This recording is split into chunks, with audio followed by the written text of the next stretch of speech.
ಬನ್ನಿ ಡಾಕ್ಟರ್ ಶರತ್ ಕುಮಾರ್ ಅವರನ್ನ ಕಾರ್ಯಕ್ರಮಕ್ಕೆ ಸ್ವಾಗತ ಮಾಡೋಣ. ಡಾಕ್ಟರ್ ನಿತ್ಯ ಸಂಜೀವಿನಿ ಕಾರ್ಯಕ್ರಮಕ್ಕೆ ಸ್ವಾಗತ. ನಮಸ್ಕಾರ ಮಂಜೇಶ್. ನಿತ್ಯ ಸಂಜೀವಿನಿ ಕಾರ್ಯಕ್ರಮದ ಎಲ್ಲ ವೀಕ್ಷಕರಿಗೂ ನಮಸ್ಕಾರಗಳು. ಡಾಕ್ಟರ್, ವಾರ ಪೂರ್ತಿ ನಮ್ಗೊಂದೇ ಇದು ಡಾಕ್ಟರ್ ಬರ್ತಾರಲ್ಲ, ಸೆಕ್ಸ್ ಬಗ್ಗೆ ಎಲ್ಲ ಮಾತಾಡ್ತಾರಲ್ಲ, ಅವ್ರ ನಂಬರ್ ಕೊಡಿ ಅಂತ. ಆದ್ರೆ ಸಾಕಷ್ಟು ಜನ ಇತ್ತೀಚೆಗೆ ನೇರವಾಗಿ ಮಾತಾಡಿದ ಅಭ್ಯಾಸ ಮಾಡ್ಕೊಂಡ್ಬಿಟ್ಟಿದ್ದಾರೆ. ಆದ್ರೆ ಈ ಎಷ್ಟೋ ಜನ ಈಗಲೂ ಕೂಡ ಮುಜುಗರ ಅನುಭವಿಸ್ತಾರೆ.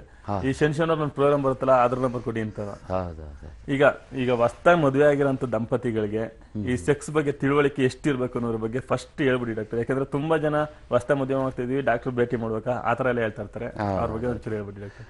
ನೋಡಿ, ಮದುವೆ ಆಗತಕ್ಕಂತಹ ಏನು ಯುವಕರು ಯುವತಿಯರು ಅವರು ಸಾಕಷ್ಟು ಈ ಒಂದು ಲೈಂಗಿಕ ಸಮಸ್ಯೆಗಳ ಬಗ್ಗೆ ಒಂದು ಅರಿವು ಇಟ್ಕೊಳ್ಳೋದು ಬಹಳ ಒಳ್ಳೆಯದು.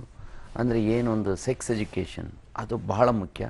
ಅದರಲ್ಲೂ ಸಹ ಮದುವೆಗೆ ಬಂದಂತಹ ವಯಸ್ಕರು ಎಲ್ಲರೂ, ಪುರುಷರಾಗ್ಬೋದು, ಮಹಿಳೆಯರಾಗ್ಬೋದು, ಹುಡುಗರಾಗ್ಬೋದು, ಹುಡುಗಿರಾಗ್ಬೋದು, ಯುವಕರು ಯುವತಿಯರು ಎಲ್ಲರೂ ಇದ್ರ ಬಗ್ಗೆ ತಿಳ್ಕೊಂಡಿರಬೇಕು. ಅಲ್ಲದೆ ಇದ್ರೆ ಏನಾಗುತ್ತೆ, ತೊಂದರೆಗಳಿಗೆ ಸಿಕ್ಕಾಕೊಳ್ಳೋ ಸಾಧ್ಯತೆ ಇದೆ.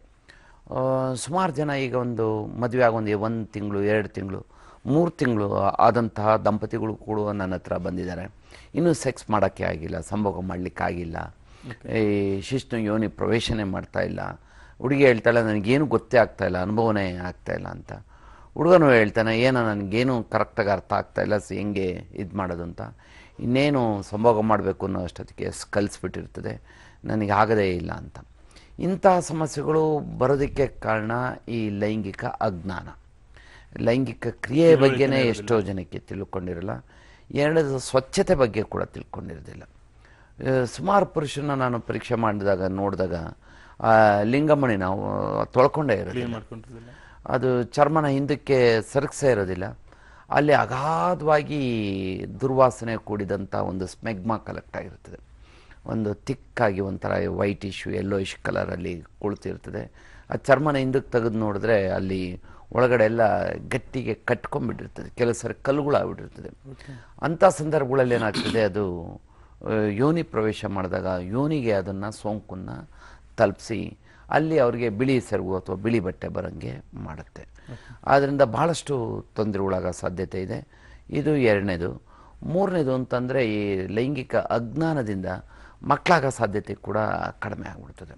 ಮದುವೆಯಾಗಿ 1 ವರ್ಷ ಆದರೂ ಮಕ್ಕಳಾಗಿಲ್ಲ ಅಂತ ಬರ್ತಾರೆ.